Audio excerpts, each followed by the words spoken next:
माधव बरवा तो हा विठ्ठल बरवा तो हा माधव बरवा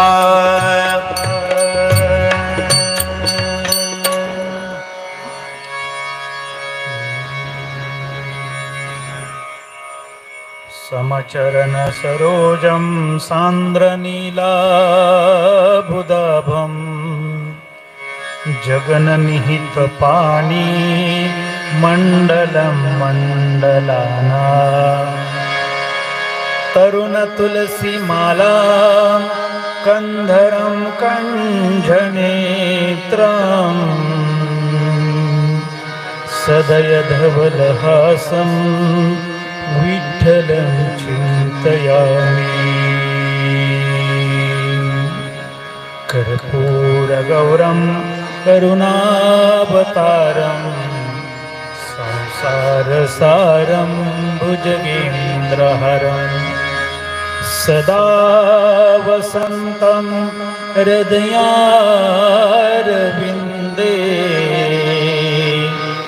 भवं भवानी सहितं नमामि मनोजवं मारुततुल्यवेगं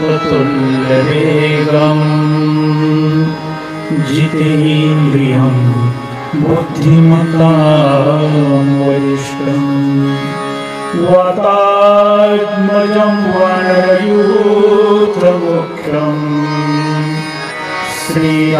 श्रीरामदूतं शरणं प्रपद्ये वाञ्छाकल्पतरुभ्यश्च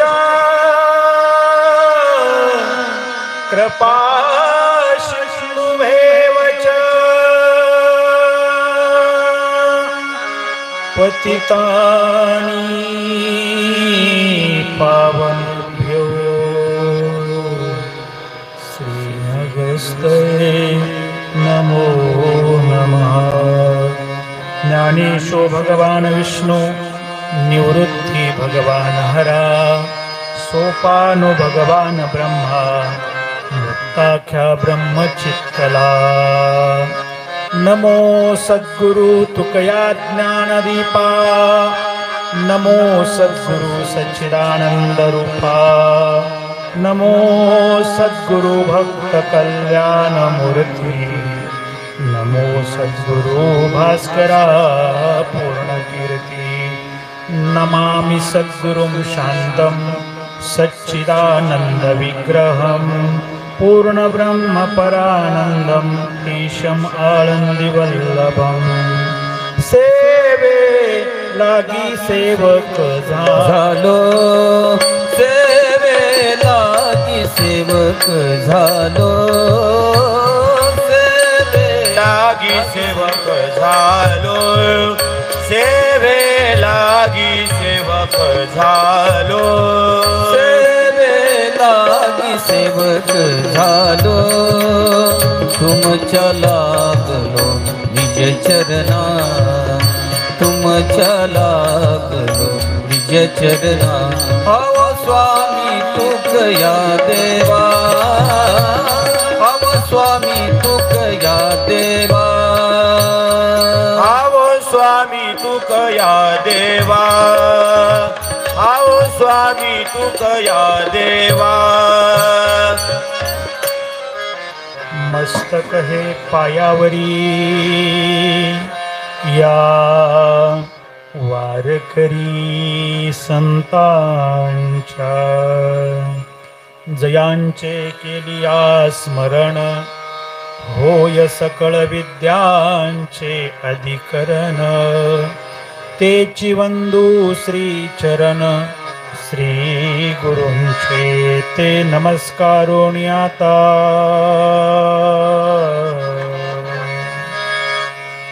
सकळ तीर्थाची धुरे जिये का माता पितरे तया सेवे श्री खीर शरीरे लोन कीजे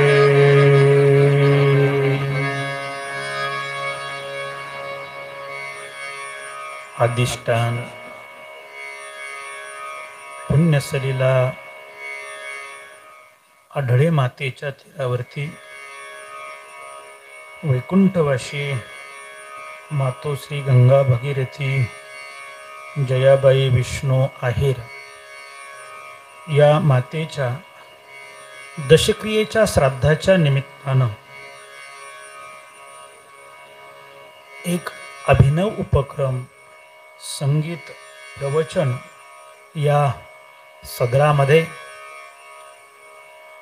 चिंतनाकरता निरूपणाकरता निवडलेली ओवी मुक्त कैवल्य तेजोनिधी युग्यांचे राजे साधकांचे मायबाप मौली महावैष्णव सद्गुरु ज्ञानेश्वर महाराज यांची भगवान श्रीकृष्ण परमात्मा कुरुक्षेत्रावरती अर्जुनाचा मोहनिरसन करत असताना गीतेच्या समारोपामध्ये 17व्या अध्यायामध्ये भगवान श्रीकृष्ण परमात्मा अर्जुनाला वेगवेगळ्या तपाबद्दल मार्गदर्शन करत असताना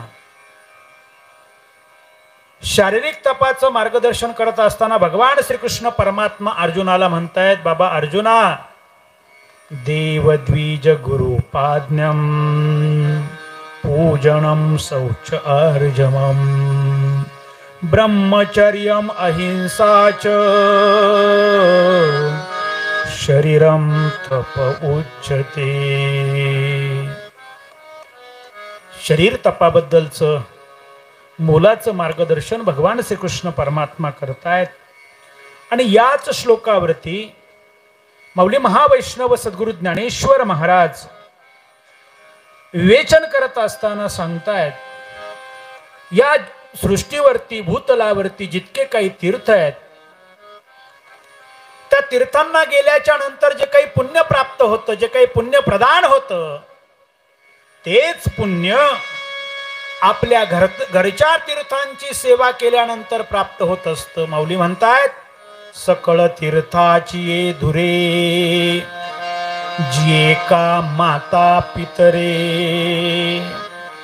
आपल्या घरामध्ये जे काही तीर्थ आहेत ना, त्या तीर्थांची सेवा केल्याच्या नंतर तेच पुण्य आपल्याला प्राप्त होतं. म्हणून तया सेवेसी कीर शरीरे लोण कीजे.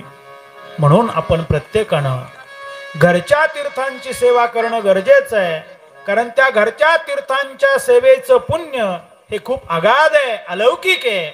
अशा स्वरूपाचं ओवीतून आपल्याला या ठिकाणी मार्गदर्शन मौली महावैष्णव सद्गुरु ज्ञानेश्वर महाराज या ठिकाणी करतायत. या ओवीच्या निरूपणाला चिंतनाला आरंभ करण्यापूर्वी परिहारात्मक 2 शब्द बोलणं ही वक्त्याची इति कर्तव्यता असते. या न्यायानं आजपासून बरोबर ज्यांना जाऊन आपल्यातून 10 दिवस पूर्ण होत आहेत, वैकुंठवाशी गंगा भागीरथी मातोश्री जयाबाई विष्णू आहेर या मातेच्या आईसाहेबांच्या दशक्रियेच्या श्राद्धाच्या निमित्तानं आपण त्यांना या ठिकाणी श्रद्धांजली आदरांजली समर्पित करण्यासाठी जमलेलो आहे. खरं तर मानवी देहाला आल्याच्या नंतर 3 प्रकारचे सोहळे होतात आणि या जीवावरती 16 स्वरूपाचे संस्कार केले जातात. 16 संस्कारापैकी हा अंत्येष्टीचा शेवटचा संस्काराचा भाग येतो. आणि जीवनाच्या 3 सोहळ्यापैकी जर बोलायचं झालं तर हा जीवनातला 3रा सोहळा आहे.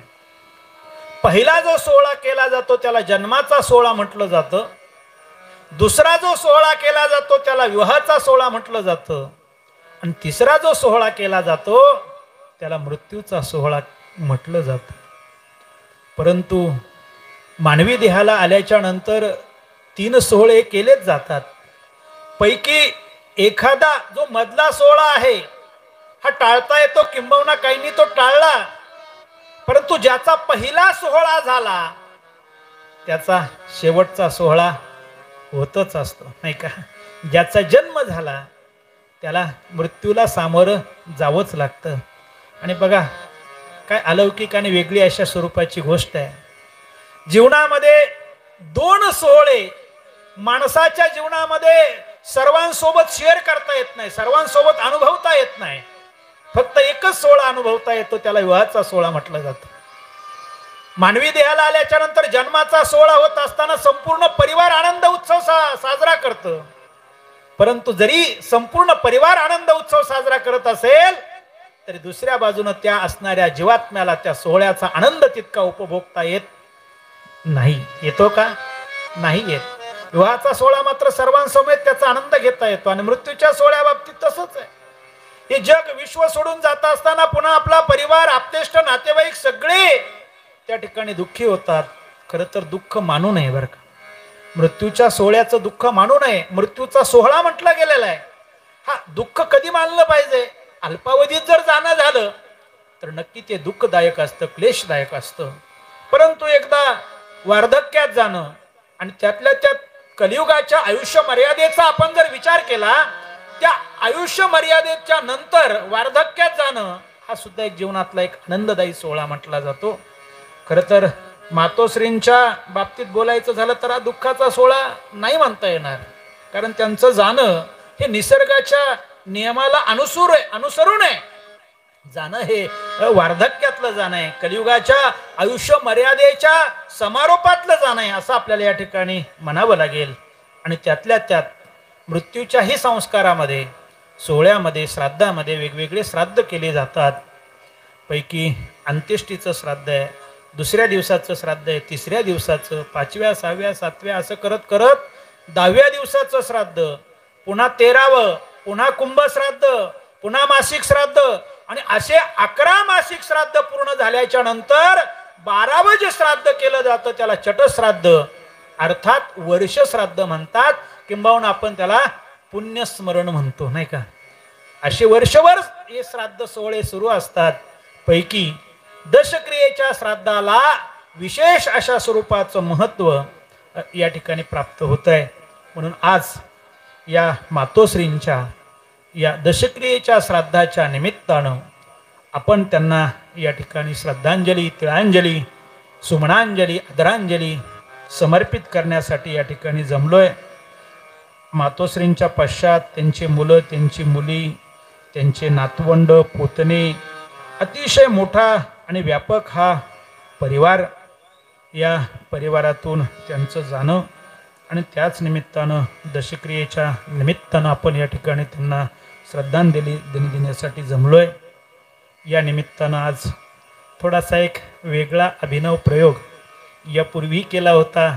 वैकुंठवासी बाबांच्या दशक्रियेच्या श्राद्धाच्या निमित्तानं आणि पुन्हा एकदा या मातोश्रींच्या श्राद्धाच्या निमित्तानं आपण या ठिकाणी संगीत प्रवचन या ठिकाणी संपन्न करतोय. खरं तर या परिवाराचे स्नेही मातोश्रींचे जावई महाराष्ट्रामध्ये अगदी ज्या ठिकाणी भजन होतं आहे त्या ठिकाणपर्यंत ज्यांच्या आवाजाची ओळख निर्माण झाली आहे, बृहत महाराष्ट्रामध्ये ज्यांच्याकडं संगीत क्षेत्रामध्ये खूप आदरानं बघितलं जातं आणि आत्ताच्या कालखंडामध्ये वारकरी संगीत कसं असावं, एक आदर्श व्यक्तिमत्व, भजन सम्राट, अभिनव गंधर्व, रेडिओ स्टार तुकारामजी महाराज आरोटे अण्णा यांच्या संकल्पनेतून हे संगीत प्रवचन संपन्न होत आहे. अण्णा हार्मोनियमच्या गायनाच्या साथीसाठी आहेत. आज विशेषत्वानं गायनाच्या साथीसाठी नाशिक जिल्ह्याचं वैभव, संगीत अलंकार, गायनाचार्य हरिभक्तीपरायण सतीशजी महाराज मते या ठिकाणी उपस्थित आहेत. तबल्याच्या साथीसाठी तबला विशारद हरिभक्तीपरायण आमचे विशालजी महाराज वाघमारे आहेत. अजून अनेक मंडळी या ठिकाणी येत आहेत. आमचे ग्रामसेवक भोर साहेब आहेत, या परिवाराची सर्व स्नेही मंडळी आमचे सर आहेत, आमचे गोविंददादा आहेत. उत्तम साऊंड सिस्टीम, उत्तम नियोजन या ठिकाणी केलं आहे. प्रास्ताविकामध्ये आपला वेळ न जादा घेता मी माझ्या आपल्या निरूपणाकडे या ठिकाणी येतो. माऊली म्हणतायत, सकळ तीर्थाची ये धुरे जिये का माता पितरे तया सेवेसी कीर शरीरे लोन कीजे. विश्वाच्या पाठीवरती जे काही तीर्थ आहेत त्या तीर्थांना गेल्याच्या नंतर जे काही पुण्य प्राप्त होतं तेच पुण्य आपल्याला घरच्या तीर्थांची सेवा केल्यानंतर प्राप्त होतं. खरं तर मानवी देहाला आल्याच्या नंतर 3 प्रकारचे ऋण आपल्यावरती आहेत. मानवी देहाला आल्याच्या नंतर 3 प्रकारचे ऋण हे मानावेच लागतात. पैकी पहिले जे ऋण आपल्यावरती आहे ते देवाचे ऋण आहेत. दुसरे जे ऋण आपल्यावरती आहे ते ऋषी ऋण किंवा संत ऋण त्याला म्हटलं जातं. आणि तिसरा जे ऋण सगळ्यात महत्वाचं मानलं गेलं त्याला पितृ ऋण म्हणतात. पहिलं ऋण देवाचं आहे, दुसरं ऋण ऋषी मुनींचं साधू संतांचं आहे, आणि तिसरं ऋण पितरांचं आहे, म्हणजे आपल्या मात्या पित्यांचं आहे, आपल्या परिवाराचं आहे. या 3 ऋणातून जरी जीवनामध्ये माणसाने मुक्त होण्याचा प्रयत्न केला तरी तो ईश्वर प्राप्तीपर्यंत जाऊन पोहोचू शकतो. तुम्ही म्हणाल देवाचं काय ऋण आहे आपल्यावरती, साधू संतांचं ऋषीमुनींचं काय ऋण आहे, आणि मात्या पित्याचं काय ऋण आहे. मला वाटतं याचाच विचार करून आपल्याला समारोपापर्यंत जायचं आहे. देवाचे आपल्यावरती अगणित उपकार आहे. कारण भगवान परमात्म्याच्या कृपा आशीर्वादानं या नरदेहाची प्राप्ती तुम्हाला आम्हाला या ठिकाणी झाली. देवानं हा देह आपल्याला दिला. जेने हा जीव दिला दान, जेने हा जीव दिला दान, जेने हा जीव दिला दान, दयाचे करीन चिंतन, दयाचे करीन चिंतन, जगत जीवन नारायण, जगत जीवन नारायण, गायन गुण तयाचे जोया भिवरेच्या तीरी, जोया भिवरेच्या तीरी, गायीन गुण तयाचे जोया भिवरेच्या तीरी, जोया भिवरेच्या तीरी, जेने हा जीव दिला दान, हा जीव दिला दान, दयाचे करीन चिंतन, दयाचे करीन चिंतन, जगत जीवन नारायण, गायीन गुण तयाचे. हे आपल्यावरती देवाचे ऋण आहे. जेने हा जीव दिला दान, भगवान परमात्म्याची कृपा झाली आपल्यावरती आणि त्या कृपेनं हा नरदेह मिळाला. अतिशय दुर्लभातली दुर्लभ गोष्ट आहे नरदेह प्राप्त होणं, नाही का. आद्य शंकराचार्य सांगतात 3 गोष्टी अतिशय दुर्लभ आहेत. कोणत्या 3 गोष्टी दुर्लभ आहेत? दुर्लभम त्रयमव एतत् देवानुग्रह हेतुकम् मनुष्यत्वं मुमुक्षत्वं महापुरुष श्रंश्रयः. मनुष्यत्वं मुमुक्षत्वं आणि महापुरुष श्रंश्रयः. महापुरुष संशया म्हणजे साधूची भेट होणं, मुमुक्षत्वम म्हणजे ईश्वर प्राप्तीची इच्छा होणं, आणि यातून दुर्लभातली दुर्लभ गोष्ट आहे मनुष्यत्वम म्हणजे नरदेह मिळणं. परंतु भगवान परमात्म्याच्या कृपा आशीर्वादानं हा नरदेह तुम्हाला आम्हाला मिळाला. वास्तविक अतिशय दुर्लभ आहे. कारण यापूर्वी आम्ही कितीतरी वेळा जन्माला आलो आणि कितीतरी वेळा मृत्यूलाही सामोरं गेलो. खरं तर आता आपल्याला मागच्या जन्माचं स्मरण होत नाही बरं का. आता या क्षणाला आपल्याला मागच्या जन्माचं स्मरण होत नाही. परंतु आईच्या गर्भावस्थामध्ये जीव वाढत असताना 7 महिन्याच्या अवस्थेमध्ये संपूर्ण शरीर भगवान परमात्मा त्या जीवाला प्रदान करतो. आणि संपूर्ण शरीर प्रदान झाल्याच्या नंतर त्या ठिकाणी त्या जीवात्म्याला ते दुःख असहाय्य होतं, त्या दुःखाची जाणीव होते. आणि त्या दुःखाची जाणीव झाल्याच्या नंतर तो जीव आक्रांत करतो, प्रार्थना करतो, देवाकडे याचना करतो, देवाकडे विनंती करतो, आज भागतो, दया घडा नारायणा कृपा सिंधू, हे देवा मला काय करा, या दुःखातून एकदा वेगळं करा. एक गर्भपन मोहात जुडाया,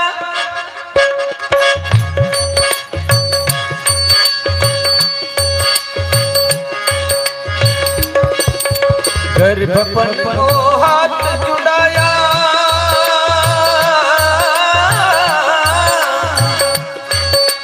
गर्भपन मोहात जुडाया, निकल गया बेमान, निकल गया बेमान.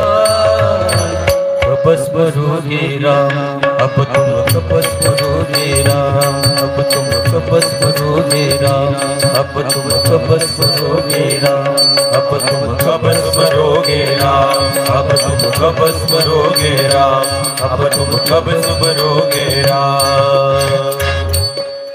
त्या गर्भाच्या अवस्थेमध्ये जीव प्रार्थना करतो, देवाला याचना करतो, देवा मला काय करा, या दुःखातून निवृत्त करा, या दुःखातून वेगळं करा. एक वेळ करी या दुःख वेगळे, वा दुरितांचे जाळे उगवोनी, दुरितांचे जाळे उगवोनी. देवा मला या दुःखातून एकदा मुक्त करा, या दुःखातून एकदा मी बाहेर पडलो की बस देवा तुझं स्मरण, तुझं नामस्मरण, तुझं संकीर्तन, तुझी भक्ती, तुझी आराधना, तुझी याचना करीन. तुम्हाला सांगू का, माणसाच्या जीवनामध्ये दुःख वाट्याला आलं तरच देवाचं स्मरण घडतं बरं का, नाही का. आपल्याला देव सुखात आठवतो का देव दुःखात आठवतो? दुःखात आठवतो, नाही का. आपलं कसं आहे, अंगाला आला ताप का देवा तू माझा बाप. एकदा एकदा एकदा एकदा एकच्या अंगाचा ताप गेला रे गेला का हाच पुन्हा होतो देवाचा. तुम्ही म्हणा, मी नाही म्हणत नाही का. ते दुःख इतकं भयानक आहे, कारण तुकोबाराय म्हणतात, काय सांगू गर्दीची यातना, मज भोगिता नारायणा, मास मळ मूत्र जाना, तुझ क्षणोक्षणा ध्यातसे. माऊली सुद्धा म्हणतात, नाकी तोंडी कृमी किडे, गर्भवासाचे दुःख गाडे, कवना पुढे सांगावे. आणि त्या दुःखामध्ये जीव दुःखी होऊन देवाकडे प्रार्थना करतो, देवाला याचना करतो, आणि याचना केल्याच्या नंतर देव प्रसन्न होतो, प्रसन्न होऊन दर्शन देतो. आणि देव म्हणतो, का रे बाबा का माझं स्मरण करतो, इतका आक्रांत करतो, इतकी जीव काढून त्या ठिकाणी माझी प्रार्थना करतोय का, कशासाठी? तो देव आणि जीव यांचा संवाद जो सुरू आहे, तो जीव देवाला सांगतो, देवा मला या दुःखातून एकदा मुक्त करा. मागच्या अनेक जन्मामध्ये आता मी काय चुकीचं केलं, काय बरोबर केलं, या सगळ्या गोष्टीचं मला स्मरण होत आहे. देवा तुमच्या कृपेनं मला आता नरदेह लाभणार आहे. आणि आता देवा आईच्या उदरातनं एकदा 9 महिने 9 दिवस पूर्णत्वाला झाल्याच्या नंतर ज्यावेळी मी बाहेर येणार आहे ना, देवा तुम्हाला वचन देतो, तुम्हाला आश्वासित करतो, यानंतर मी माझा एक क्षण सुद्धा वाया जाऊ देणार नाही. मी अखंड देवा तुमचं भजन करीन, अखंड नामस्मरण नामसंकीर्तन करीन, अखंड तुमची उपासना करीन. आणि त्या अवस्थेमध्ये काय होतं माहितीये का, त्या जीवात्म्याकडे बघून देव हसतो, स्मित हास्य करतो. हसण्याचे अनेक प्रकारे बरं का. कधी कधी अनुमोदन देत असताना माणूस हसतो, कधी कधी नकार देत असताना सुद्धा हसतो, कधी विनोदात हसतो, कधी वेगवेगळ्या गोष्टीमध्ये हसतो, अनेक प्रकारे. परंतु थोडं उपहासात्मक हसणं हे वेगळं असतं. देव हसतायत, मी देवांना वचन देतोय आणि देव माझ्याकडं बघून का हसतायत म्हणून तो जीव मनामध्ये शंका निर्माण होते. जीव देवाला म्हणतो, देवा माझ्यावरती विश्वास नाही का, मी जे आश्वासन देतोय, जे आश्वासित करतोय त्याबद्दल तुम्हाला काही शंका आहे का, अविश्वास आहे का? देव म्हणतात, बाबा तुझ्यावर कसा विश्वास ठेवायचा, नाही का. तू मला पहिल्यांदा वचन देतोय अशातला भाग नाही. तुझं कसं आहे, कलियुगातल्या पुढाऱ्यासारखं आहे. निवडणुका आल्या का वचनांची खैरात, आणि निवडणुका गेल्या का वचनाचा विसर. आता तू दुःखात आहे म्हणून तुला त्या ठिकाणी ठिकाणी माझं स्मरण होतंय. ज्या दिवशी तू दुःखातून मुक्त होशील त्या दिवशी तुला माझं स्मरण होणार नाही. आणि अगदी तसंच होतं बरं का, अगदी तसंच होतं. 9 महिने 9 दिवस पूर्णत्वाला गेले रे गेले की बस हा आईच्या उदरातनं बाहेर आला का याला देवाचा विसर पडतो. कुठपर्यंत पडतो? जोपर्यंत मृत्यूची चाहूल येत नाही, चाहूल लागत नाही तोपर्यंत देवाचा विसर पडतो. आणि तसंच होतं. खरं तर देवाचे ऋण आहे, त्या ऋणातून उतराई व्हायचं आहे. आणि म्हणून आयुष्याचे खूप 4 महत्वाचे टप्पे शास्त्रानं सांगितले. त्या पहिल्या टप्प्यामध्ये काय केलं पाहिजे, दुसऱ्या टप्प्यामध्ये काय केलं पाहिजे, तिसऱ्या टप्प्यामध्ये काय केलं पाहिजे, चौथ्या टप्प्यामध्ये काय केलं पाहिजे. पहा, वय वर्ष 5 ते 25 याला पहिला टप्पा म्हटलं जातं. 25 ते 50 दुसरा टप्पा, 50 ते 75 तिसरा टप्पा, आणि 75 नंतर आता ऍडव्हान्स नाही का, तिथपर्यंतच कोणी जायला तयार नाही. खरं तर 3 वर्षापूर्वी कोरोना आला. त्या कोरोनाच्या अगोदर सरासरी माणसाचं आयुष्यमान अभ्यासक समितीनं असा निष्कर्ष काढला की 61 वर्षाची आयुर्मर्यादा निश्चित केली. एखादा 100 पर्यंत जातो. काल परवा कोथरूड विभागामध्ये मी एक दशक्रियेचं प्रवचन केलं. त्या आजोबांचं वय 105 वर्षाचं होतं नाही का. एखादा तिथपर्यंतही जातो. त्यानंतर कोणी 100 पर्यंत जातं, कोणी 90, कोणी 80, कोणी 70, कोणी 50. आणि मला वाटतंय 100 पर्यंत जाणाऱ्यांपेक्षा 50तल्या आतल्या जाणाऱ्यांची संख्या कशी झाली आहे? बरोबर आहे ना, जास्त झाली आहे.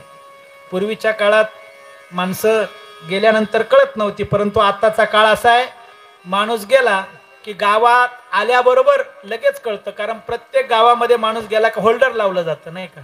आणि त्या होल्डर का आपण बारकाईने अभ्यास केला, त्या फोटो का जर बघितलं तर लक्षात येईल, वयोवृद्धांपेक्षा सुद्धा आजच्या काळात तरुणांची जाण्याची संख्या कशी आहे? बरोबर आहे ना, जास्त आहे. आयुष्य कमी झालं. आणि म्हणून या कमी कालखंडामध्ये आपल्याला ईश्वर प्राप्तीपर्यंत जायचंय आणि या देवाच्या ऋणातून उतराई व्हायचंय. भगवत कृपेने आपल्याला नरदेहाची प्राप्ती झाली आहे. मग काय केलं पाहिजे? तर शास्त्र सांगतंय, प्रथम आर्जितम विद्या, द्वितीय आर्जितम धनम, तृतीय आर्जितम पुण्यम, चतुर्थम किम करिष्यति. पहिल्या टप्प्यामध्ये ज्ञान मिळवलं पाहिजे, दुसऱ्या टप्प्यामध्ये धन मिळवलं पाहिजे, तिसऱ्या टप्प्यामध्ये पुण्य मिळवलं पाहिजे, आणि चौथ्या टप्प्यामध्ये काही होतच नाही त्याचा विचार सुद्धा न केलेला बरा. आणि म्हणून असे जर टप्पे जगले तर माणूस हा नरदेह नराच्या नारायणापर्यंत जाऊन आपण घेऊ शकतो, तिथपर्यंत जाऊन पोहोचू शकतो. म्हणून खूप महत्वाचा नरदेह. बरं, आता मिळाला हा नरदेह, आता मिळाला, पुन्हा मिळेल का? याची शाश्वती का पुन्हा मिळेल का? नाही, पुन्हा पुन्हा मिळत नाही नाही का, पुन्हा पुन्हा मिळत नाही. जर पुन्हा पुन्हा जर मिळत असतात तर आमचे तुकोबाराय म्हटलेच नसते. तुकोबाराय म्हणतात, काय म्हणतात? खंती ते न करा होणे गाढव कुत्रा. महाराज म्हटले नसते, कारण हा देह पुन्हा पुन्हा मिळत नाही. 3.5 हाताचं शरीर मिळालंय, कशासाठी मिळालं? औट हात का मानव देह,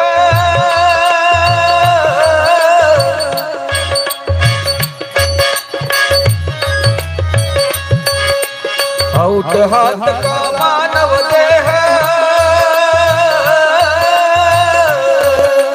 औट हात का मानव देह, अल्लाह ने तुझ दिया. औट हात का मानव देह, अल्लाह ने तुझ दिया. खाया पिया सुख से सोया, ना जमाना खोया. खाया पिया सुख से सोया, ना जमाना खोया. खाया पिया सुख से सोया, ना जमाना खोया. खाया पिया सुख से सोया, ना जमाना खोया. 3.5 हाताचं शरीर म्हणजे औट हात का नरदेह कशासाठी दिला देवानं? खाण्यासाठी, पिण्यासाठी, मौज मजा करण्यासाठी तर बिलकुल नाही बर का. काही काही माणसं म्हणतात, काय एकदा जन्माला यायचंय, एकदाच जायचंय, खावं प्यावं, मौज करावी, मजा करावी, बस पुन्हा काय नाही का. हा नास्तिकवाद आहे बर का, हा नास्तिकवाद आहे. हे चार्वाकांचं मत आहे. या मताला अनुसरून नाही, खर तर आपण आपली संस्कृती पुनर्जन्म मानणारी आहे. आपण पुनर्जन्म मानतो. पुनरपि जननम पुनरपि मरणम पुनरपि जननी जठरे शयनम य संसारे कृपया पारे हरे मुरारे भज गोविंदम भज गोविंदम भज गोविंदम मूढमते भज गोविंदम मूढमते भज गोविंदम मूढमते. पुन्हा पुन्हा नाही मिळत. पुन्हा पुन्हा मिळत असतं तर आमचे नामदेव महाराज कशाला म्हटले असते, एक एक योनी कोटी कोटी फेरा तेव्हा निवारा मानवाचा.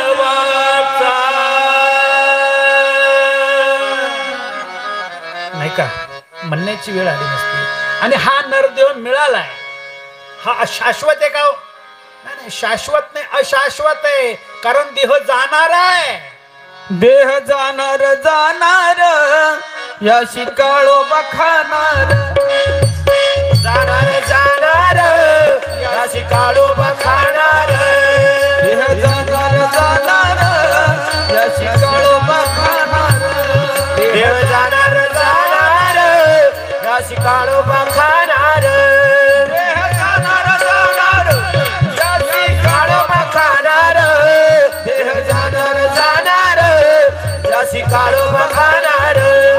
देव जाणार जाणार याशी काळो बखाणार. देह जाणार जाणार याशी काळो बखाणार. देव जाणार जाणार याशी काळो बखाणार.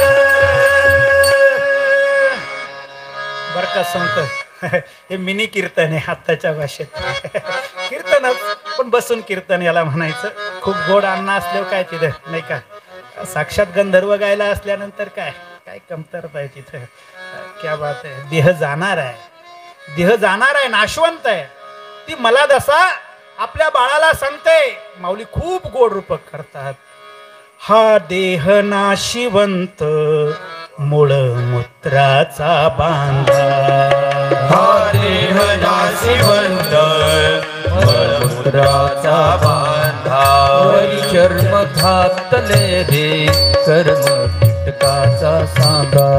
वरी कर्म घातले रे कीटकाचा सांगा. रव रव दुर्गंधी रे अमंगळतीचा बांधा. रव रव दुर्गंधी रे अमंगळतीचा बांधा. स्मरे त्या हरिहरा शरण जाई गोविंदा. स्मरे हरिहरा शरण जाई गोविंदा. हरिये विमदालसा सोमजो रे बाळा. हरिये विमदालसा सोमजो रे बाळा. हरिये मदालसा सोहम जो जो रे बाळा. हरिये मदालसा सोहम जो जो रे बाळा. खूप गोड रूपक माऊली महावैष्णव सद्गुरु ज्ञानेश्वर महाराज करतायत. हा देह नाशिवंत, नाही का, देह नाशवान आहे. या शरीराचा 3 प्रकारचा नाश होणार आहे. याचा पहिला नाश सांगितलाय स्वभाव नाश, दुसरा नाश सांगितलाय आश्रय नाश आणि तिसरा नाश सांगितलाय परता नाश. या 3 नाशातून एका नाशाला तुम्हाला आम्हाला प्रत्येकाला सामोरं जायचंच आहे. नाशवंत आहे. एक ना एक दिवस या असणाऱ्या कुडीतनं हा प्राण काय होणार आहे, चैतन्य काय होणार आहे, बाहेर पडणार आहे, नाही का. हे मुसाफिर निकलना पडेगा. हे मुसाफिर निकलना पडेगा. निकलना पडेगा. काया कुटी खाली करना पड़ेगा. काया कुटी खाली करना पड़ेगा. काया कुटी खाली करना पड़ेगा. काया कुटी खाली करना पड़ेगा. काया कुटी खाली करना पड़ेगा. हे मन मुसाफिर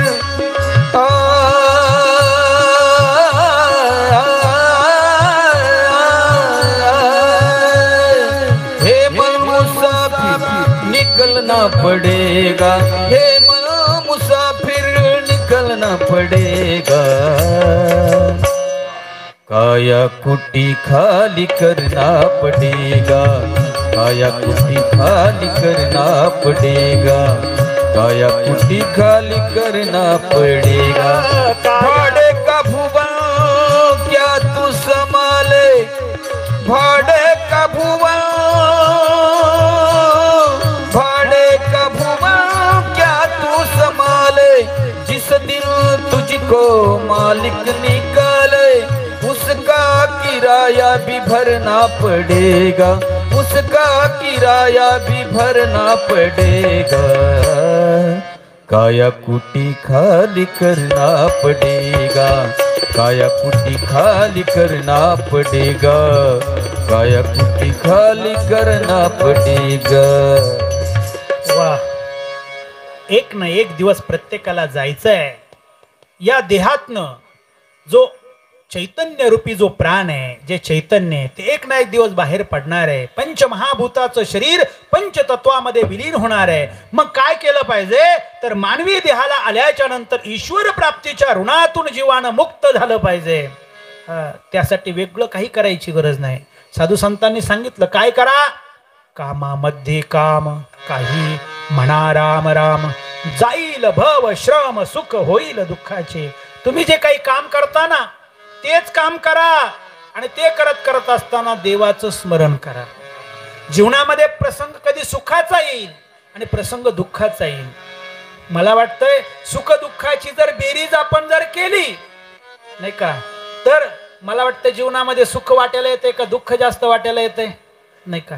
ज्यावेळी 100 पटीनं आपण दुःख भोगतो, डोंगरा एवढा दुःख भोगतो, तेव्हा निमिष मात्र, तीळ मात्र आपल्या वाट्याला काय येतंय, सुख येतंय। अण्णा, एक धागा सुखाचा, एक धागा सुखाचा, एक धागा सुखाचा, एक धागा सुखाचा, 100 धागे दुःखाचे, एक धागा सुखाचा, 100 धागे दुःखाचे।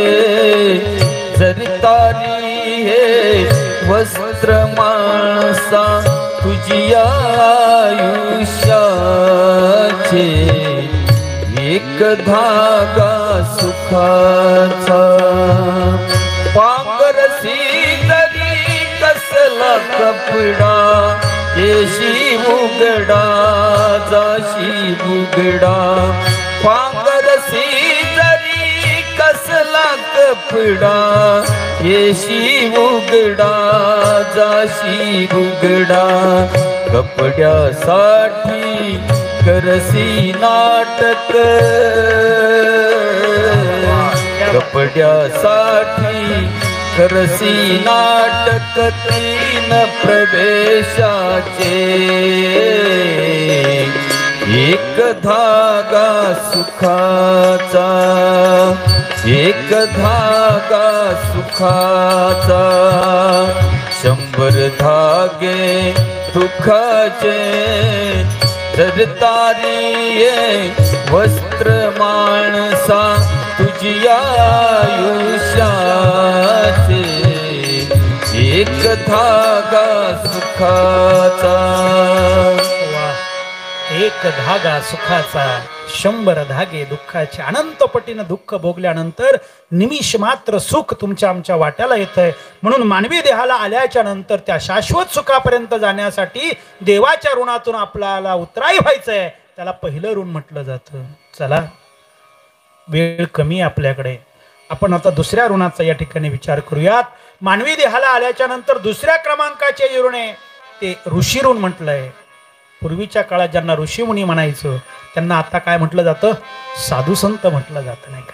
साधू म्हटलं जातं, संत म्हटलं जातं, आणि संतांचे खूप मोठे उपकार आहेत। तुकोबाराय म्हणतात, काय वर्णन करू संतांच्या उपकाराचं, काय सांगू आता संतांचे उपकार, काय सांगू सांगू आता संताचे उपकार काय सांगू आता संतांचे उपकार काय सांगू आता संतांचे उपकार काय सांगू आता संताचे उपकार मज निरंतर जागविती मज निरंतर जागविती काय द्यावे त्यासी भावी उतराई काय द्यावे त्यासी भावी उतराई काय सांगू आता संतांचे उपकार तेच तुकोबार एका ठिकाणी म्हणतात त्या साधू संतांचे अगणित उपकार आहे केले उपकार सांगू मी काय बाप न करी ऐसी माय धर्मे त्यांच्या देखिले पाय दिले अखय अभय दानगा अगणित उपकार आहे त्या संतांचे काय उपकार आहे मानवी देह तुम्हाला आम्हाला मिळाला पण कळाला नाही त्याचं महत्व कळवण्याचं काम संत करतात क्षणाला तुम्हाला आम्हाला जागा करतात हो जागा करतात संत आता जागा रे भाई नो जागा आता जागा रे भाई नो जागा जागा आता जागा रे भाई नो जागा आता जागा रे भाई नो जागा आता जागा रे भाई नो जागा जागा आता जागा रे भाई नो जागा चोर निजल्या नाडूनी भागार भाईनो भागार भाईनो जागार भाईनो जागा आता जागार भाईनो जागा जागा आता जागार भाईनो जागा संत काय करतात तर तुम्हाला आम्हाला जाग करतात नाही का क्षणोक्षणाला जागवतात उठा जागे भारे आता उठा जागे भारे आता शरण पंढरीनाथा भावे चरणी ठेवा माथा सुख विव्यथा जन्माच्या हो उठा जागे भारे आता क्षणोक्षणाला जागवतात मग त्या संतांचे उपकार आहे त्या उपकारातून सुद्धा उतराई व्हायचं म्हणजे काय व्हायचं काहीच करायची गरज नाही मार्ग दावणी गेले आधी दयानिधी संत तेनेची पंथे चालू जाता न पडे गुंता कोठे काही त्यानंतर आपल्याला त्यांच्यासाठी वेगळं करायची गरज नाही ते ज्या मार्गाने आपल्याला दिशा दाखवतायत त्या दिशेनं आपल्याला वाटचाल करायची त्यांच्या ऋणातून उतराई आपण सहज होतो त्या मार्गानं गेलो तर आणि सगळ्यात महत्वाचे ऋण आपल्यावरती तिसऱ्या क्रमांकाचे ऋण आहे त्याला पितृऋण म्हटलं जातं पितृऋण विशेषत्वानं हे जे आपण श्राद्ध करतो हे दशक्रियेचं श्राद्ध म्हणजे पितृऋणातून उतराई होणं पुण्यस्मरण करणं वर्षश्राद्ध करणं म्हणजे पितृऋणातून उतराई होणं या ऋणातून मुक्त होणं आणि मला वाटतंय सगळ्यात महत्वाचे या ऋणाचा विचार करत असताना सगळ्यात मोठे जे ऋण आहेत ते आपल्यावरती मात्या पित्याचे आहेत अर्थात आपल्या आई वडिलांचे आहेत नाही का ज्यांच्यामुळे आपण हे विश्व बघितलं ज्यांच्या मुळे आपण या विश्वामध्ये आलो नाही का ज्यांनी आपल्या शरीराचा अंश देऊन आपल्याला वाढवलं त्या माता पित्याचे अगणित उपकार आहे आपल्यावरती आणि त्या ऋणातून आपल्याला उतराई व्हायचं आहे ज्ञानोबा म्हणतात सकळ तीर्थाची ये धुरे विश्वाच्या पाठीवर जितके काही तीर्थ आहेत त्या तीर्थांना जर गेलात तर ते तीर्थ भ्रमंती केल्यानंतर त्या तीर्थामध्ये स्नान केल्यानंतर पुण्य प्रदान होतं मानवी देहाला आल्याच्या नंतर तीर्थयात्रेचं विशेष महत्व सांगितलं नाही का जव हे सकळ सिद्ध आहे हात चालावया पाय तव तू आपले स्वैत पाय हे तीर्थयात्रा जाय चुकू नको महाराज म्हणतात तीर्थयात्रा केल्या पाहिजे तीर्थाला गेल्यानंतर पुण्य प्राप्त होतं पण त्याहून अधिक कितीतरी पटीनं अधिक पुण्य आपल्याला घरच्या तीर्थांची सेवा केल्यानंतर मिळतं मग घरचे तीर्थ कोणते नाही का ते म्हणजे आपले आई वडील हे तीर्थ आहेत पूर्वीच्या मागच्या कालखंडामध्ये जर संवाद करायचा असेल तर आंतरदेशीय पत्र हे माध्यम होतं, नाही का, निरोप पोहोचवायचा असेल तर. काळ खूप गतिमान झाला काळ, नाही का. आंतरदेशीय पत्र गेलं, टेलिफोन आला, टेलिफोनही गेला, मोबाईल आला. मोबाईलही नुसता आला नाही, तो बदलला, इतका बदलला आता तर नको इतका बदलला, नाही का. आज आमच्या जीवनाचा अविभाज्य घटक झालाय मोबाईल, नाही का. आम्हाला मोबाईल शिवाय रात्रीची झोपही येत नाही आणि मोबाईल शिवाय आमच्या दिवसाची सुरुवात सुद्धा होत नाही. इतका अवघड आहे. एक जागतिक समस्या इकडे लक्ष द्या. माणसाची आता एक मी अभ्यास म्हणजे एक वाचलेलं सांगतो बरं का, एका वृत्तपत्रातलं वाचलेलं सांगतो. सकाळी सकाळी जर टॉयलेट रूम मध्ये मोबाईल नेला नाही तर माणसाचे पोट साफ होत नाही. जागतिक समस्या आहे. आणि मग टॉयलेट रूम मध्ये मोबाईल नेतो आणि तिथून दुसऱ्याला मेसेज पाठवतो, शुभ सकाळ. आता कशी सकाळी तुमचं तुम्ही बघा. अवघड गोष्ट आहे. चला, अविभाज्य घटक झालाय. पण मला हे सांगायचं होतं की आंतरदेशीय पत्र हे निरोपाचं माध्यम होतं आणि त्या माध्यमाच्या कालखंडामध्ये पहिलं वाक्य लिहित असताना जर मुलगा आई वडिलांना जर पत्र लिहायला सुरुवात केली तर पहिलं वाक्य असायचं काय असायचं? तीर्थरूप आई बाबा, नाही का. कारण ते तीर्थरूप आहेत. आज संस्कार बदलले, आज काळ बदलला. आज मोबाईलमध्ये मेसेज करताना कोणी आई वडिलांना तीर्थरूप लिहिल्याचं आता कळतही नाही. तीर्थ कशाला म्हटल्यानंतर अवघड गोष्ट झाली बुवा. चला, परंतु तीर्थ स्वरूपे आपले आई वडील आणि त्या आई वडिलांची जर सेवा केली तर मला वाटतंय विश्वाच्या पाठीवरती जे काही तीर्थ आहेत त्या तीर्थांना गेल्याच्या नंतर जे पुण्य होतं त्याहून अधिक पुण्य होत असतं. किती होतं? अधिक म्हणजे किती होतं? काहीतरी प्रमाण पाहिजे ना त्याला प्रमाण आहे. जो जगाचा चालक, जगाचा मालक, ब्रह्मांडाचा धनी जो विटेवरती उभा आहे, कुठं उभा आहे? महायोग पीठे तटे भीमरथ्य वरन पुंडलिकाय दातुन मुनींद्रे समागत तिष्ठन्त मानंद कंदम परब्रह्मलिंगम भजे पांडुरंगम. नाही का. जो विटेवरती जो पांडुरंग परमात्मा उभा आहे, कुणी केलं त्याला उभं? कुणी केलं? इकडे लक्ष द्या. त्याला कुणी उभं केलं? त्याला पुंडलिकानं उभं केलं. पुंडलिकासाठी तो आला ना, नाही का. पुंडलिकाच्या भावार्था गोकुळाहून झाला येता निज प्रेम भक्ती भक्ता घ्या आता म्हणतसे. पुंडलिकासाठी तो भगवान परमात्मा आला. काय पुण्य केलं होतं पुंडलिकानं? काय केलं होतं? काहीच नव्हतं केलं. फक्त काय केलं होतं माहिती का? आपल्या आई वडिलांची काय केली होती? सेवा. खर तर तारुण्यामध्ये तो ते सेवेपासून थोडा वंचित होता, परंतु योग्य वेळी कुरकुट स्वामीच्या आश्रमामध्ये जाऊन त्याच्यावरती खूप मोठा बदल झाला. त्याने त्या कुरकुट स्वामींच्या आश्रमामध्ये एक विलक्षण त्या ठिकाणी प्रकार बघितला. कथाभाग सगळ्यांना ज्ञात आहे.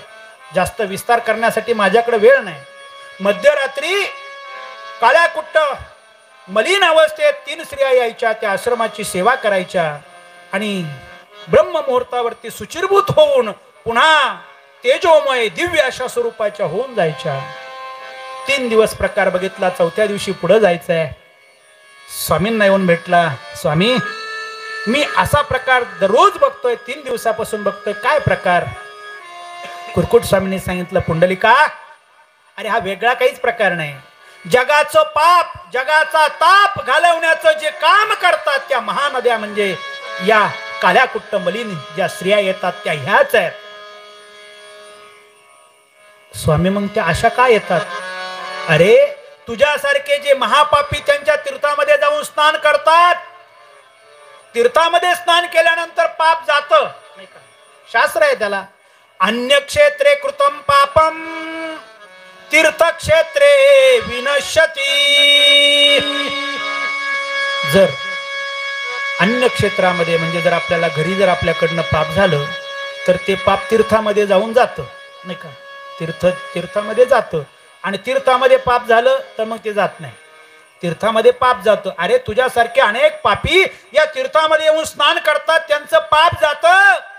पण मग त्यांना जे मालिन्य येतं ते मालिन्य घालवण्याकरता या ठिकाणी येतात, आश्रमाची सेवा करतात, त्यांचं मालिन्य ते पाप इथून जातं आणि पुन्हा या ठिकाणी तेजोमय होऊन जातात. स्वामी मला इतकंच सांगा, सगळं माझ्या निदर्शनात आलंय, आता माझे डोळे उघडले, फक्त इतकंच सांगा या आश्रमामध्ये असं कोणतं पुण्य आहे? त्यावेळी कुरकुट स्वामींनी सांगितलं, पुंडलिका मला नाही सांगता येणार पुंडलिका, या आश्रमामध्ये कोणतं पुण्य आहे, पण तुला एक खात्रीशीर सांगतो, मी माझ्या मातृपितृ चरणाची अखंड सेवा करतोय आणि त्या सेवेची फलश्रुती हे सगळं घडतंय. बस समझदार को इशारा काफी होता है. बस लक्षात आलं. आणि तिथून पुढचा एक क्षण सुद्धा आई वडिलांच्या सेवेशिवाय जाऊ दिला नाही. त्या सेवेचं इतकं पुण्य झालं, त्या पुण्याची दखल जगाच्या मालकाला घ्यावी लागली आणि तो भेटण्यासाठी आला. आणि इतका आला नाही सुद्धा त्याला आल्यानंतर थांबावं लागलं.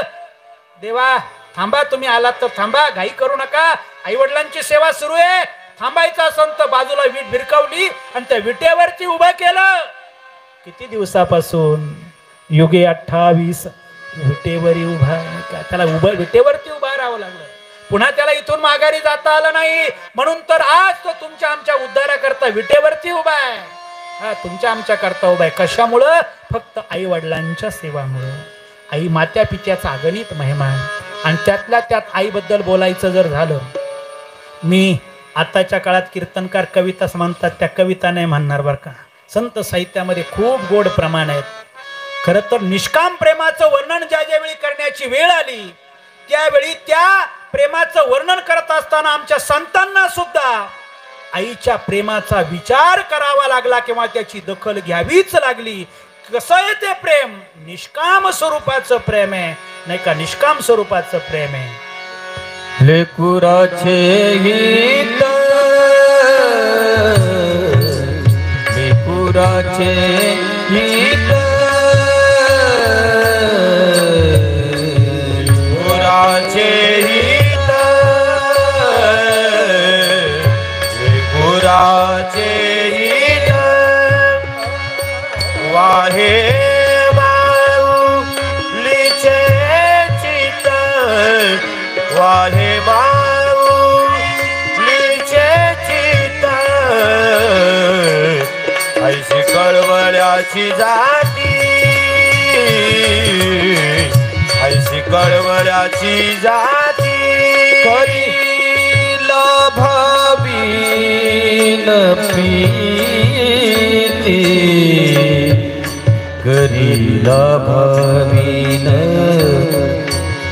भावीन प्रीती, ऐशी कळवळ्याची जाती, करीला भावीन प्रीती, करीला भावीन, भावीन प्रीती, ऐशी कळवळ्याची जाती, ऐशी कळवळ्याची जाती.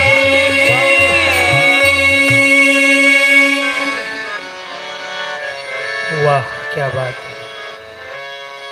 लेकुराचे हित, वाहे माऊलीचे चित्त, ऐसी कळवळ्याची जाती, करी लाभावीन प्रीती.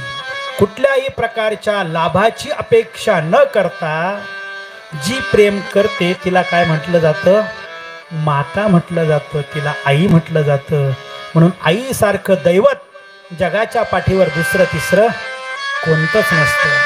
ज्याच्या जीवनामध्ये मला वाटतंय आईचं प्रेम मिळालं, त्याच्यासारखा जीवनामध्ये सुखी कुणीच असू शकत नाही. सबसे बड़ी है माँ, सबसे बड़ी है माँ, सबसे बड़ी है माँ, सबसे बड़ी है माँ, माँ से बढ़कर कोई नहीं है,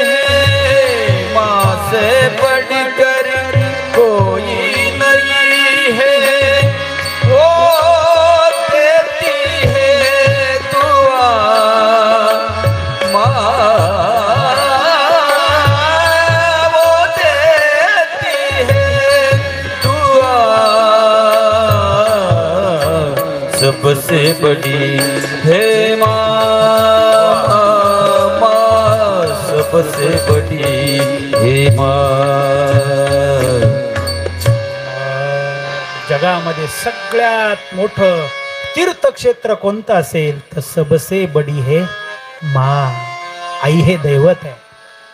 एका महात्म्याच्या मुखातलं वाक्य मी आता मागच्या काही दिवसात श्रवण केलं.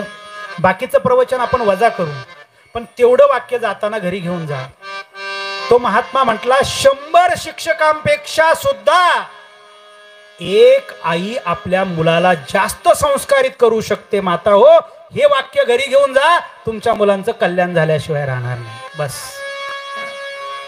आई खूप मोठी जबाबदारी आहे. आज तर खूप मोठी बरं का. जर तुम्ही मोबाईल मध्ये अडकल्या ना, पुढची पिढी वेडी होईल. तुम्हाला सावध झालं पाहिजे. आज मोबाईलचा किती वापर करावा तुम्हाला सांगू. आज महागाई वाढली नाही, एका घरामध्ये 5 मोबाईल वाढले, 1500 रुपयाचं बिल यायला लागलं. म्हणून आपल्याला महागाई वाढल्यासारखी वाटते. काही गरज नाही घरामध्ये इतक्या मोबाईलची. मोबाईल काळाची गरज आहे, मोबाईल शिवाय आज चालू शकत नाही, पण विनाकारण मोबाईलचा जास्त वापर होतोय. सावध झालं पाहिजे. जीवन जगण्याकरता अन्न वस्त्र निवारा ह्या 3 मूलभूत गरजा आहे. त्याच्यापेक्षा वेगळं काही लागत नाही. परंतु जास्त अट्टहास करून माणसं दुःखी होऊ पाहतायत. चला, या ठिकाणी मी सांगत होतो, सकळ तीर्थाची धुरे जे का माता पितरे. विश्वाच्या पाठीवर जे तीर्थ आहे त्या तीर्थाला गेल्याच्या नंतर जे पुण्य होतं, तीर्थाचं पुण्य अगाध आहे, नाही का, अगाध पुण्य तीर्थाचं. पण त्याहून अगाध पुण्य आई वडिलांच्या सेवेने आहे. म्हणून आई वडिलांची सेवा केली पाहिजे. खेड्याची परिस्थिती चांगली आहे बरं का, खेड्याची परिस्थिती चांगली आहे. जो शेतकरी वर्गातला जो मुलगा आहे तो आपल्या आई वडिलाला खूप चांगल्या पद्धतीने त्यांचा सांभाळ करतो. पण शहरातले सुशिक्षित, एज्युकेटेड, वेल एज्युकेटेड, खूप स्वतःला हायफाय समजणारे मंडळी आज वार्धक्यामध्ये आई वडिलांकडे दुर्लक्ष करू पाहत आहेत. सांगू तुम्हाला, अहो त्यांच्यामुळे आपण वाढलोय ना. रात्रीचा दिवस केला त्यांनी, हाडाची काढ केली, रक्ताचं पाणी केलं, सर्वस्व आपल्याकरता समर्पित केलं. अरे, जे आपल्या पहिल्या श्वासाचे साक्षीदार झाले ना, शेवटच्या श्वासाचा साक्षीदार आपण त्यांचं झालं पाहिजे. इतकी सेवा त्यांची केली पाहिजे. त्यांची सेवा केली तर काही कमी पडणार नाही, काहीच कमी पडणार नाही. त्या जगाच्या मालकाला सुद्धा दखल घ्यावी लागली, आपल्याला काय कमी पडणार आहे हो, नाही का, काही कमी पडणार नाही. म्हणून माऊली म्हणतात, सकळ तीर्थाची धुरे जे का माता पितरे तया सेवेसी कीर शरीरे लोन कीजे. आपण सुद्धा त्यांची सेवा केली पाहिजे. आणि अशी सेवा करत करत आपण आपल्या ध्येयापर्यंत गेलो पाहिजे. वैकुंठवासी मातोश्री जयाबाई विष्णू आहेर यांनी आज यांना जाऊन 10 दिवस होत आहेत. त्यांच्या दशक्रियेच्या निमित्तानं त्यांना आपण अखेरची श्रद्धांजली, तिळांजली देण्याकरता या ठिकाणी जमलेलो आहोत. समग्र आयुष्यभर या माऊलीनं खूप प्रतिकूल, अनुकूल, प्रतिकूलमध्ये जीवन जगून आपल्या अपत्यांसाठी त्या ठिकाणी चांगले संस्कार, चांगले आचार, चांगले विचार या ठिकाणी दिले. खरं तर वैकुंठवासी विष्णू बाबांच्याही दशक्रियेच्या श्राद्धाच्या निमित्तानं असंच प्रवचन आपण संगीत प्रवचन केलं होतं. आज या मातेंच्याही दशक्रियेच्या निमित्तानं करतोय. समग्र आयुष्यभर या मातेनं अट्टहास केला, म्हणून याजसाठी केला होता अट्टहास. या तुकोबऱ्यांच्या वचनानं अभिनव गंधर्व रेडिओ स्टार याजसाठी केला होता अट्टहास, याजसाठी केला होता अट्टहास, याजसाठी केला होता अट्टहास, याजसाठी केला होता अट्टहास, याजसाठी केला होता अट्टहास. शेवटचा दिस कोण भावा, शेवटचा दिस कोण भावा, याजसाठी केला होता अट्टहास. आता निश्चितीने पावलो विसावा, कुंडली या धावा, कुंडली या धावा कृष्ण जिया.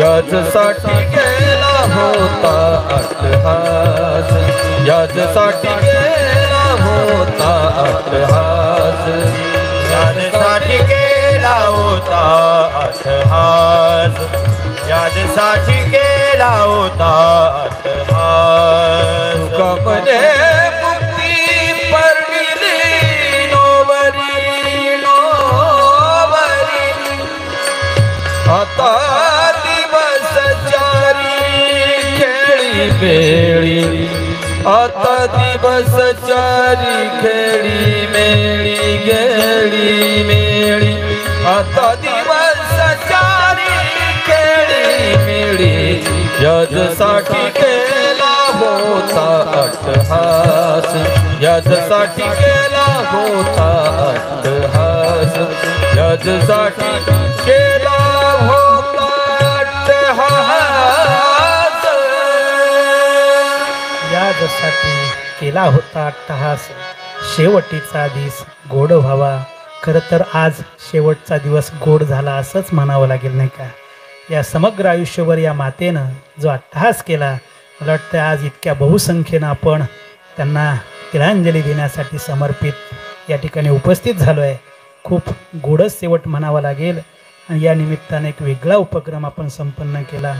खरं तर 1.25 तासाहून अधिक वेळ झाला, पण लक्षात सुद्धा आलं नाही. ते असल्यानंतर काहीच नाही. महाराष्ट्रात ते एकदा उभे राहिले की बस, महाराष्ट्रात किती मोठा सोहळा असू द्या, किती मोठा सप्ताह असू द्या, जोग महाराजांचा सप्ताह असू द्या, अण्णा एकदा तिथं बघितले का पहिल्या चालीचा मान त्यांना मिळतो. इतकं मोठं आज त्यांचं नाव, कर्तृत्व संपूर्ण महाराष्ट्रभरामध्ये झालंय.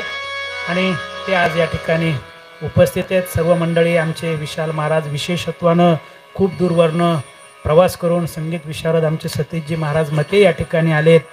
आमचे गायनाचार्य हरिभक्तीपरायण या ठिकाणी संदीप महाराज थोरात आहेत. आमचे हरिभक्तीपरायण ज्ञानेश्वर माऊली नायकवाडी आहेत. उत्तम साऊंड सिस्टीम आमच्या गणेश भाऊंची आहे.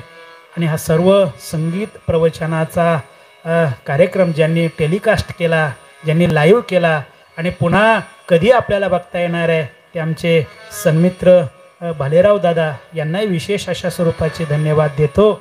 आणि एक शेवटची भैरवी, आम्ही जातो तुम्ही कृपा असू द्यावी, हे भैरवी घेऊन आपण या आम्ही जातो आमुच्या गावा आमुचा राम राम घ्यावा.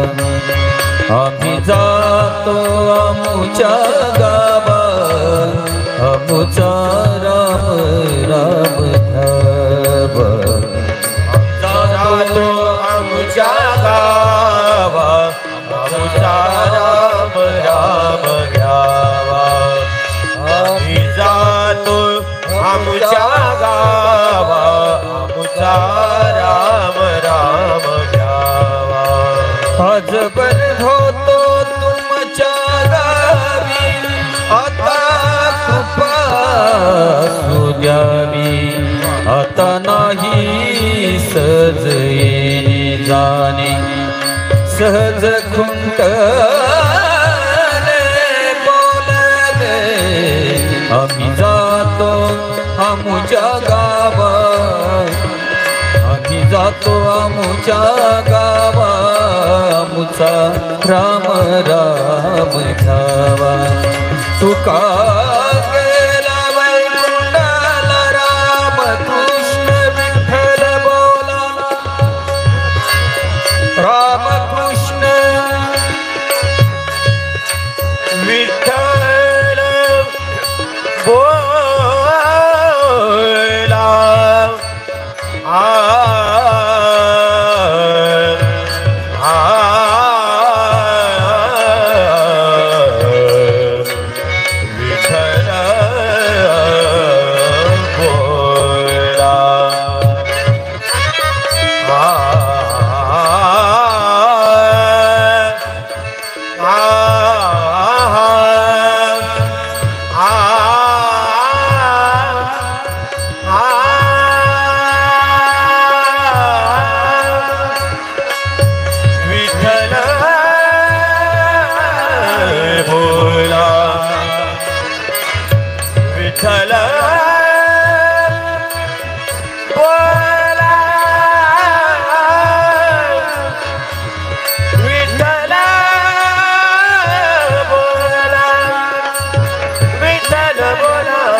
कृष्ण विठ्ठल बोला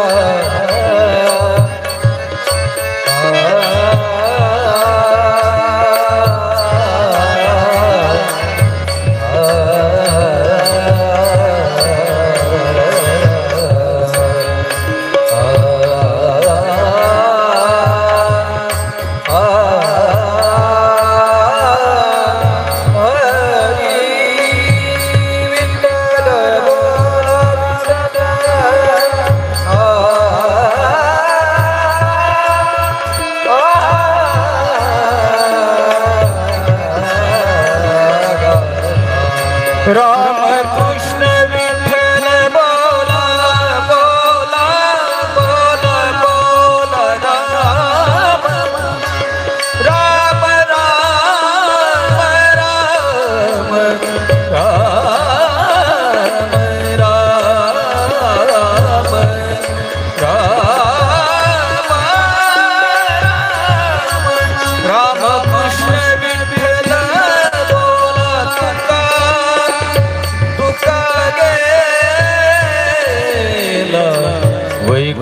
वैकुंठाला इची दान दे ग देवा तुझा विसरण भावा विसरण भावा तुझा विसरण भावा गुण गायनावणी हेची माझी सर्व जोडी हेची माझी सर्व हेची माझी सर्व जोडी नलगे मुक्ती धन संपदा संत संग देई सदा संत संग देई सदा गुण गायिना गुण गायिना गुण गायिना आवडी हेची माझी सर्व जोडी माझी सर्व जोडी हेची माझी सर्व जोडी तुका मने गरीब बासी सुखे गालावे आमासी सुखे घालावे आमासी गुण गायन आवडी हेची माझी सर्व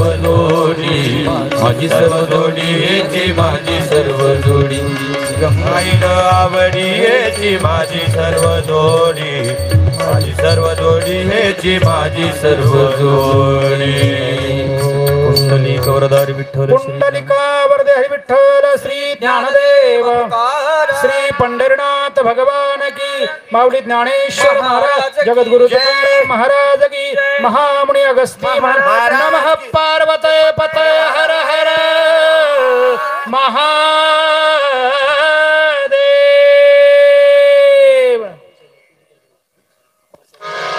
आजच्या दशक्रिया विधीच्या निमित्तानं प्रवचन रूपी सेवा सादर केलेले आदरणीय राजेंद्र महाराज नवले त्यांच्या समूहातील सर्व सदस्य आमच्या आयर परिवाराचं भूषण आदरणीय तुकाराम महाराज आरोटे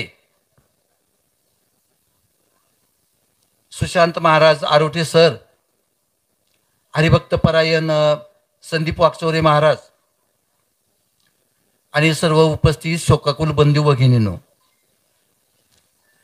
खरं तर जया काकूबद्दल बोलणं तिची महती सांगणं एवढी पात्रता ही आमच्या अंगी नाही हे सुरुवातीलाच कबूल करावं लागतं।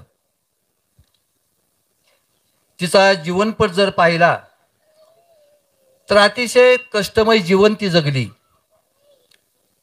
गावाला नातेवाईकांना आयर परिवाराला अभिमान वाटावा असं जीवन ती जगली। समस्त महिला जातीला प्रेरणा मिळावी असं प्रेरणादायी व्यक्तिमत्व तिचं होतं। रंगनाथचं बालपण जर आपण पाहिलं तर रंगनाथचं बालपण हे अगदी वृक्ष वाळवंटासारखं होतं, पण त्या वृक्ष वाळवंटामध्ये गुलमोहर फुलवण्याचं कार्य या जया काकूनं केलं आणि त्याच्या जीवनामध्ये तिनं समृद्धी आणली हे नाकारता येत नाही। असं म्हटलं जातं नेतृत्व आणि कर्तृत्व हे विकत घेतलं जात नाही, किंवा त्या आयात केलं जात नाही. पण जया काकूनं आपल्या कुटुंबाचं नेतृत्व केलं, नातेवाईकांचं नेतृत्व केलं आणि आपल्या कर्तृत्वाच्या जोरावर तिनं रंगनाथच्या जीवनामध्ये एक समृद्धी आणली. खूप काही तिच्याविषयी बोलता येईल. महाराजांनी मातेचं महत्त्व आपल्या प्रवचनातून सांगितलेलंच आहे. रंगनाथचं शिक्षण तिनं पूर्ण केलं, नातवंडांचं शिक्षण पूर्ण केलं, नात सुनांना पण शिक्षणासाठी प्रेरणा दिली. अभिमानाची बाब जया काकूची एक नात सून सध्या पुण्यामध्ये PhD करत आहे. म्हणजे ही जया काकू किती शिक्षण प्रेमी आहे.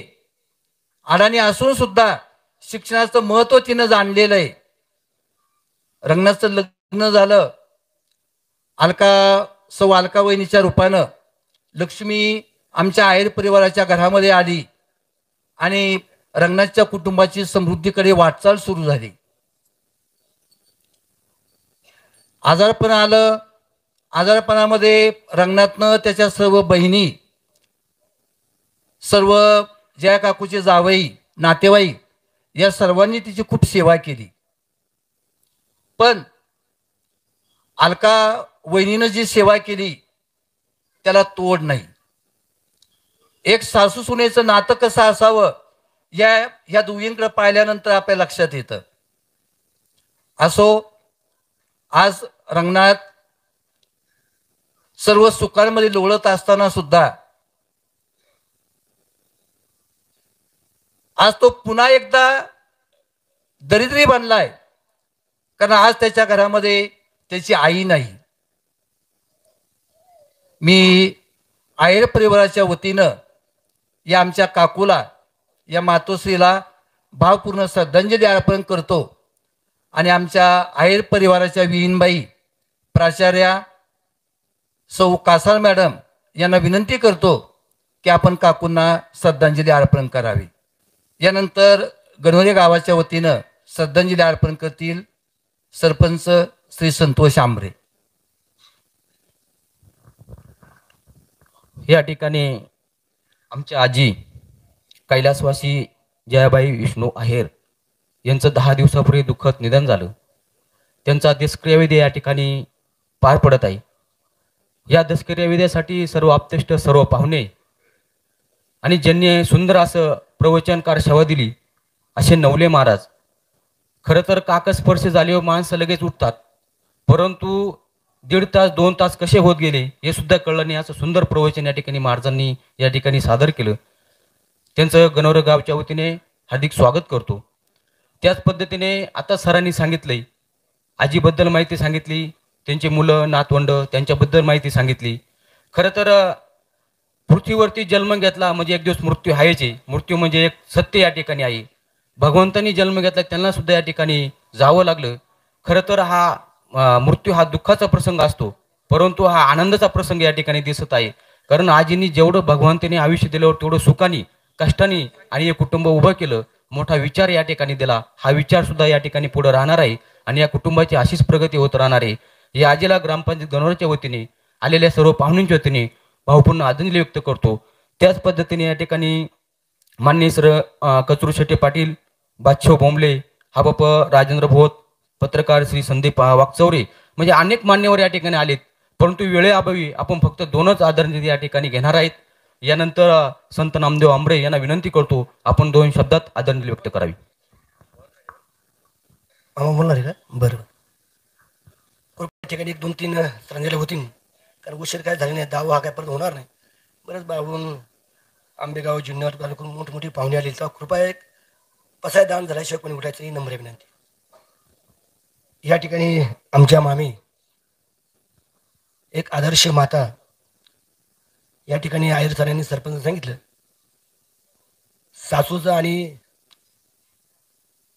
आत्याचं नातं कसं असो हे त्यांच्या. आणि खरंच अलकाबाईंनी खरंच वाखण्याजोगते. मी जेव्हा जेव्हा घरी जायचं, स्वतःची मुलगी जवळ बसत नाही, पण ती अलकाताई तिकडे बसायची.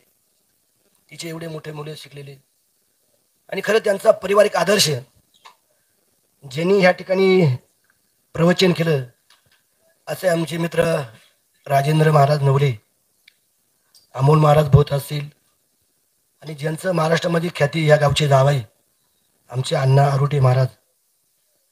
मगाशी बाबांनी सांगितलं किती मोठा सप्ताह असू महाराष्ट्रामधला, इंगळे महाराजापासून तर वाबळे महाराजांपर्यंत निवृत्ती महाराजांपर्यंत आरुटे महाराजांचं पहिले नाव उल्लेख करायचं आणि तेव्हा अभिमान वाटतो का आपल्या एका तालुक्यातला माणूस किती मोठा असतो हे तेव्हा कळतं.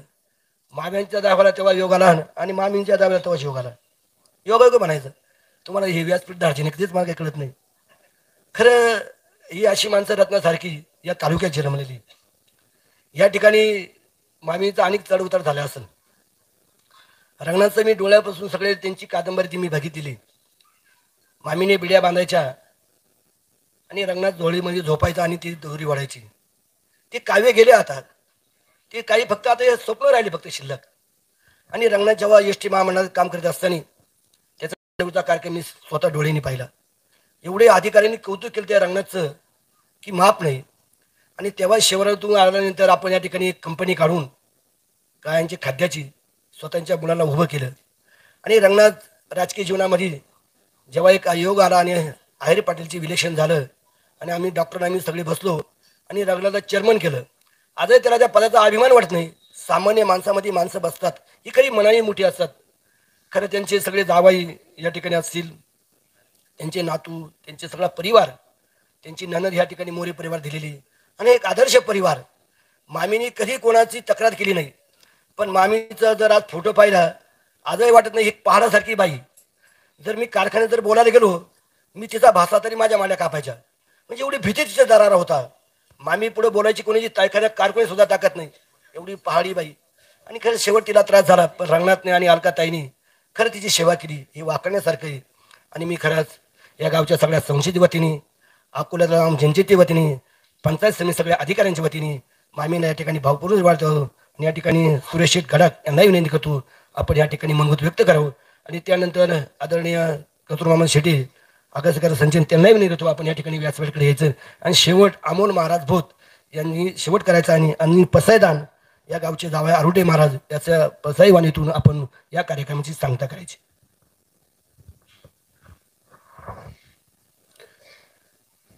राजेंद्र महाराज नवले आणि तुकाराम महाराज आरोटे आपल्या दोघांनाही संगीत प्रवचनाबद्दल खूप खूप धन्यवाद. अक्षय चांगलं प्रवचन आपण ठिकाणी सादर केलेलं आहे. कैलासवासी जयाबाई आहेर यांच्या दशकवीच्या निमित्तानं या ठिकाणी उपस्थित बंधू आणि भगिनींनो, खरं तर जया मावशींचा सर्व जीवनपट या ठिकाणी आहेर सर, राजेंद्र आमरे आणि आमचे संत यांनी व्यतीत केलेला आहे. जीवनामध्ये कष्ट करून आपलं कुटुंब उभं करताना नुसतं कुटुंब उभं केलं नाही तर सुसंस्कृत आणि शिक्षित कुटुंब उभं करण्याचं काम ज्या माऊलीनं केलं त्या माऊलीनं खरं तर सच्चा प्रणाम. आम्ही अनेक वेळा बघितलं की रंगनाथ दादा असतील, त्या ठिकाणी त्यांची मुलं असतील, सर्वांनी अतिशय उत्तम प्रकारे आईची सेवा केली आणि ऋण फेडण्याचं काम जीवनात करण्याचं काम त्यांनी केलं. तरी देखील आईचं ऋण हा कुणीच फेडू शकत नाही, परंतु अतिशय चांगली सेवा करण्याचं काम त्या नशिबी आलं आणि त्यांनी ती केली. या ठिकाणी आजीनी आपलं जीवनपट या ठिकाणी व्यतीत करत असताना असे उत्तम कुटुंब घडवण्याचं काम केलेलंच आहे. आणि म्हणून आई जाण्याचं दुःख निश्चितपणानं सर्व परिवाराला असतं. तसंच दुःख रंगनाथ पाटील असतील, त्यांचे चिरंजीव संजू, राजू या सर्वांना झालेलं आहे. मी त्या दुःखात सहभागी होतो. त्याचप्रमाणे खरं तर आज रेखा आजींची नात ही अमेरिकेमध्ये असते, परंतु ती या ठिकाणी येऊ शकली नाही म्हणून तो तिलाही अति दुःख आहे. या ठिकाणी लाईव्ह कार्यक्रम तिला या ठिकाणी दाखवण्यात आलेला आहे.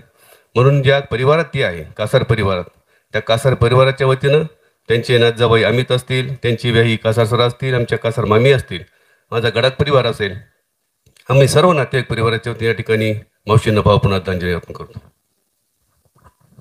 या दशक्रियाविधीसाठी डॉक्टर आयर असतील, त्यानंतर एस टी महामंडळाकडून नागरे आप्पा असतील, सर्वच कर्मचारी या ठिकाणी आले, त्यांचं या ठिकाणी हार्दिक धन्यवाद व्यक्त करतो. यानंतर आपले ज्येष्ठ नेते कचूर पाटील शेटे, आपले अगस्ती सहकारी साखर कारखाने संचालक यांनाही विनंती करतो आपण 2 शब्द अजून व्यक्त करावे. 10व्याच्या निमित्तानं या ठिकाणी ज्यांनी प्रवचनरूपी सेवा केली ते हरिभक्तपरायण नवले महाराज, त्यांना साथ देणारे गायक आरोटे, अजून जे काय आहे ते सर्वांचं मी आभार मानतो. या ठिकाणी 10व्याच्या निमित्तानं आपण जयाबाईंना यांना अखेरची श्रद्धांजली तथा आदरांजली अर्पण करण्यासाठी उपस्थित असलेल्या बंधू आणि भगिनींनो, जयाबाई हे कसे जीवन जगले हे त्यांच्याच भावकीतले आहेर सरांनी अत्यंत यथासांग आपल्या पुढे व्यतीत केलेले. मित्रांनो, जयाबाई ही खरं तर माझ्या आत्याची मुलगी, माझी भाची नंतर त्यांच्या मुलाला दिली, परंतु अगदी कमी वयापासून मी तिला ओळखतो. मी लहान असतानापासून मी तिला ओळखतो.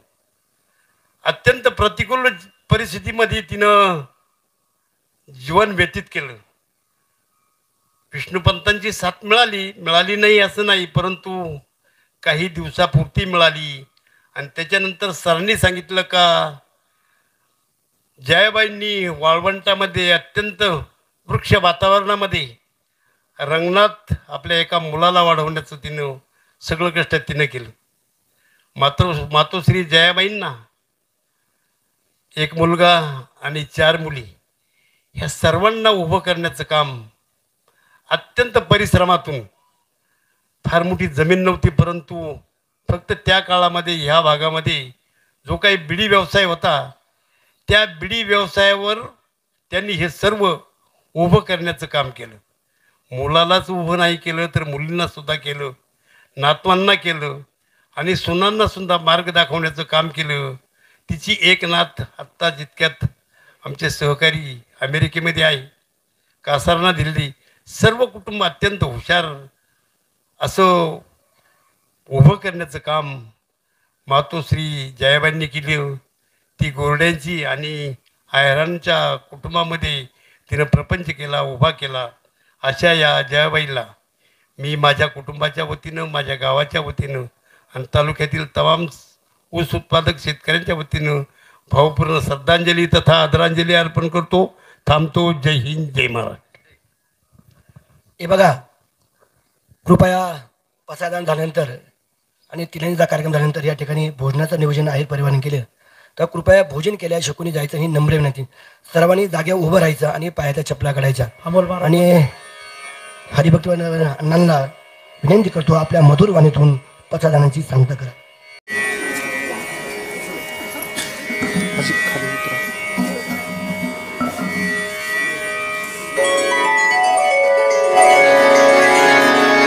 आता विश्वात्मके देवी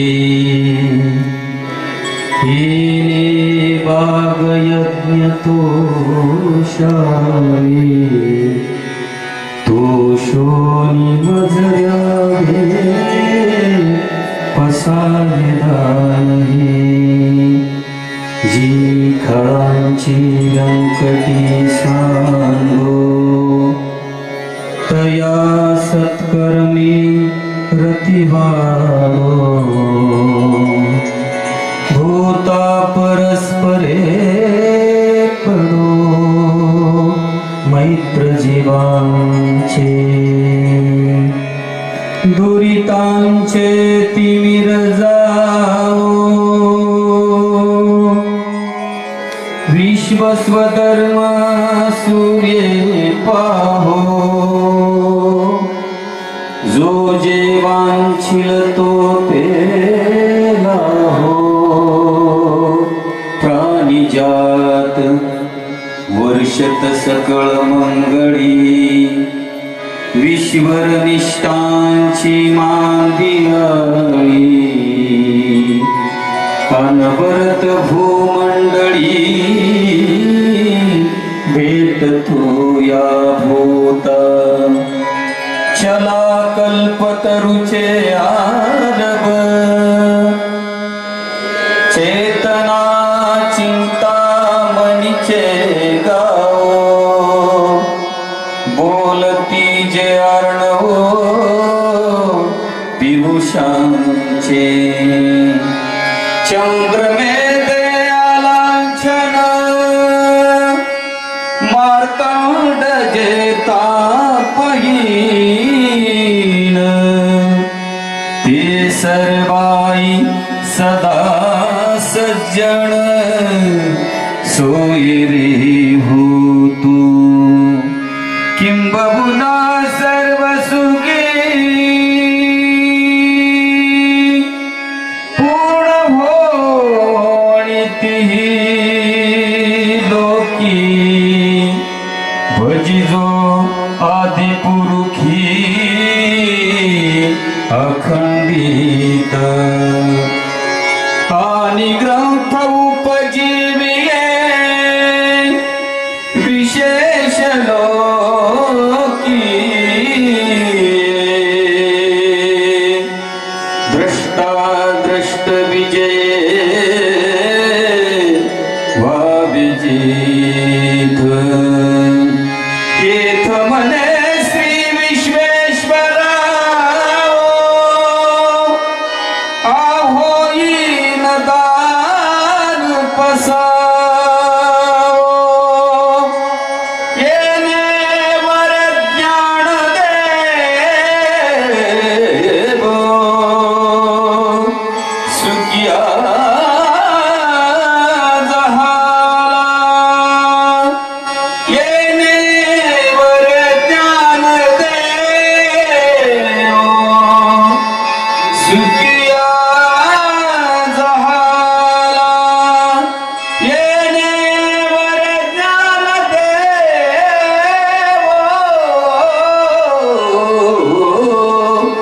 सुखिया